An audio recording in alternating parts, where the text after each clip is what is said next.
আপনি কি জানেন আগামীতে বাংলাদেশের রাষ্ট্রীয় ক্ষমতায় কোন দলটি আসতে চাচ্ছে? কোন দলের দলনেতা আগামীতে বাংলাদেশের রাষ্ট্রের প্রধানমন্ত্রী হতে যাচ্ছে? অবশ্যই আপনি জানেন না।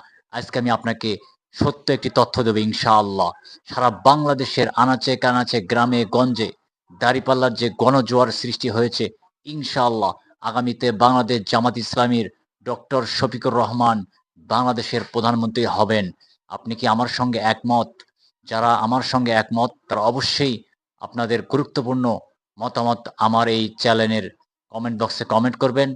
আর মেহেরবানি করে আমার এই চ্যানেলটি সাবস্ক্রাইব করে সকল প্রকার গ্রাম বাংলার খবরগুলো পাওয়ার জন্য অবশ্যই সাবস্ক্রাইব করে রাখবেন। যারা দাঁড়িপাল্লাকে ভালোবাসেন, যারা বাংলাদেশ জামাতে ইসলামীর কর্মী ভাইরা রয়েছেন, সবাই মেহেরবানি করে আমার এই চ্যানেলটি সাবস্ক্রাইব করবেন, সঙ্গে থাকবেন, আমার সকল ভিডিওগুলো শেয়ার করে সবার মাঝে প্রচার করে দেবেন ইনশাআল্লাহ। বর্তমানে বাংলাদেশের যে মানুষের গণজোয়ার সৃষ্টি হয়েছে দাঁড়িপাল্লার পক্ষে, ইনশাআল্লাহ আগামীতে নীরব ভোট বিপ্লবের মাধ্যমে বাংলাদেশ জামায়াত ইসলাম রাষ্ট্রীয় ক্ষমতায় যাবে ইনশাআল্লাহ। ন্যায় এবং ইনসাফ ভিত্তিক রাষ্ট্র প্রতিষ্ঠিত করবে। বাংলাদেশের সকল মানুষের অধিকার নিশ্চিত করবে ইনশাআল্লাহ।